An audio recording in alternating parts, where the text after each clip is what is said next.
République, qu'il démissionne. C'est de la poudre de perlimpinpin. Nous avons les moyens et la volonté de nous retrouver autour de valeurs et d'objectifs communs. Hémicycle, c'est la chronique politique du Grand Journal, une chronique signée le mercredi David Revaud-Dallon. Bonjour David. Bonjour Steve. Merci de nous rejoindre.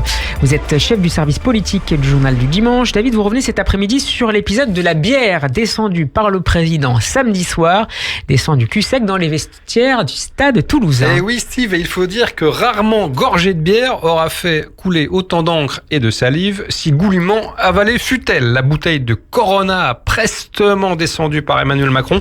Je crois que c'était 20 secondes chrono et d'après les spécialistes, c'est une performance fort honorable. La bouteille de Corona, donc descendue samedi soir dans les vestiaires du Stade de France à l'issue de la finale du championnat de rugby remporté par Toulouse, semble constituer le fait politique de la semaine. On ne s'y attendait pas du tout, non, ça c'est sûr. À en juger par le déluge de réactions et de commentaires indignés qui l'ont accompagné, le chef de l'État aurait commis là une faute majeure, voire même plusieurs. Alors lesquels, David ? Alors, le premier procès qui a été intenté à Emmanuel Macron l'a été sans tarder depuis la gauche et par des élus féministes. Le chef d'accusation, je cite, « masculinité toxique », s'est indignée la députée écologiste Sandrine Rousseau.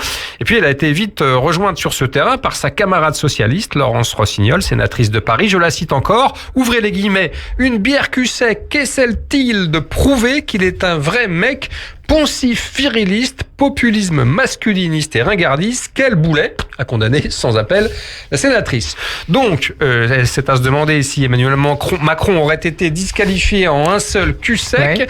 Ouais. Le communiste Fabien Roussel, lui, n'est pas de cet avis. Il l'explique, ça ne me dérange pas. Au contraire, il n'y a rien de choquant. Et il dit même, nous qui sommes du Nord, on sait que le plaisir d'une bonne bière peut être partagé aussi par les femmes. Bref, c'est un peu le débat politique au ras du comptoir. Ouais. Un poids lourd du groupe macroniste à l'Assemblée nationale avec lequel je discutais hier s'indigne. Je le cite là encore, c'est grotesque. Quand la première ministre finlandaise allait picoler avec ses copines, tout le monde disait que c'était formidable, à commencer par la gauche qui expliquait que c'était bien d'avoir une vie privée. Là, le président boit une Corona et tout le monde lui tombe dessus. C'est du moralisme sélectif et pour ma part, je trouve que ce député a totalement raison. Alors d'autres ont aussi attaqué David sur des terrains un peu différents. Et oui, sur le terrain du mauvais exemple et de l'incitation à la beuverie. C'est ce qu'a expliqué le porte-parole des députés PS Arthur Delaporte. Là encore, je le cite, 50 ans de politique de santé publique contre la consommation excessive d'alcool, le beach drinking, le message passé n'est clairement pas le bon. Bon, ça c'est pas faux, mais si on regarde un peu notre histoire, on peut se demander si l'abus d'alcool est dangereux vraiment pour la santé politique. Eh bien, c'est bien au contraire. Dans notre pays, mondialement réputé pour la qualité de ses vignobles, c'est l'inverse. Tous les chefs d'État de la Ve République, depuis le général de Gaulle, ont été à maintes reprises portés sur la bouteille de par leur fonction, contraints d'avaler dès l'aube un verre de rouge au marché de Rungis, au salon. Images très matinales. Bien sûr, marché de Rungis, salon de l'agriculture ou ailleurs, c'est d'ailleurs un peu dur. Ouais. D'ailleurs, ça enchaînait toute la journée au salon avec la bière, le punch pour finir en beauté. La Corona, la bière descendue par le président Macron constituait même l'un des attributs présidentiels de Jacques Chirac et même Sarkozy Nicolas, sans doute le moins porté sur la bouteille de tous puisqu'il ne buvait jamais, il avait dû faire semblant de sacrifier à ce si franchouillard rituel en recevant des hôtes de marque à l'Élysée. Alors circuler, il n'y a rien à voir, David ? Bien sûr, il ne s'agissait pas, il faut le dire, Steve, il faut en convenir, pour Emmanuel Macron, du moment le plus raffiné, le plus élégant de son quinquennat. Bien sûr, il a fait de la com, de la communication, sans finesse, espérant surfer sur cet événement populaire qu'est la finale de la Coupe.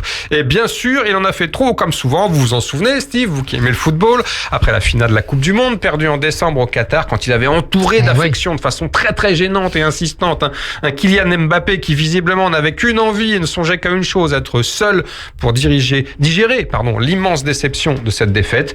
Alors, la vraie question qu'on peut se poser, c'est est-ce que cet épisode aura pour autant un quelconque impact sur l'opinion auprès du grand public? Assez nul, veut croire le député macroniste que je citais tout à l'heure. En résumé, beaucoup de mousse pour pas grand-chose et on le voit, une polémique à consommer avec modération. Il reste le panaché, David ? Absolument, il reste le panaché, voire pour les plus sages, la limonade. Voilà, David, on vous retrouvera à 21h pour votre émission politique. Ça reste entre nous. Quel en sera le programme ? Alors, avec une Dream Team composée de Frédéric Dabige, directeur général de l'IFOP, de Valérie Nataf, éditorialiste LCI, de Roselyne Fèvre, rédactrice en chef politique à France 24. 100% sans alcool aussi ? 100% sans alcool, mais quand même, on parlera un petit peu de la bière présidentielle évidemment. On parlera du remaniement qui n'en finit pas d'être sur le chantier, sur le métier. Emmanuel Macron qui use les nerfs. Ça se rapproche, mais quand même pas tout à fait. Et donc, pendant ce temps-là, tout l'écosystème est sous tension. Les ministres, les députés n'en peuvent plus. Fébrilité tous azimuts. Et puis, on parlera du grand sondage sur le Rassemblement national, le grand sondage de l'IFOP qui a été publié dimanche par le JDD avec beaucoup d'éléments très intéressants. Merci beaucoup, David. Merci, Steve. Au revoir à tous. Je rappelle que vous êtes le chef du service politique du journal du dimanche, dont on conseille vivement la lecture, notamment de vos papiers, cher David. On peut réécouter votre intervention en podcast sur notre site, d'abord radioj.fr, ainsi qu'en vidéo sur la page YouTube de la radio. Nous serons demain en compagnie d'Arlette Chabot. Bon après-midi à vous, David. Au revoir, Steve. Et à ce soir.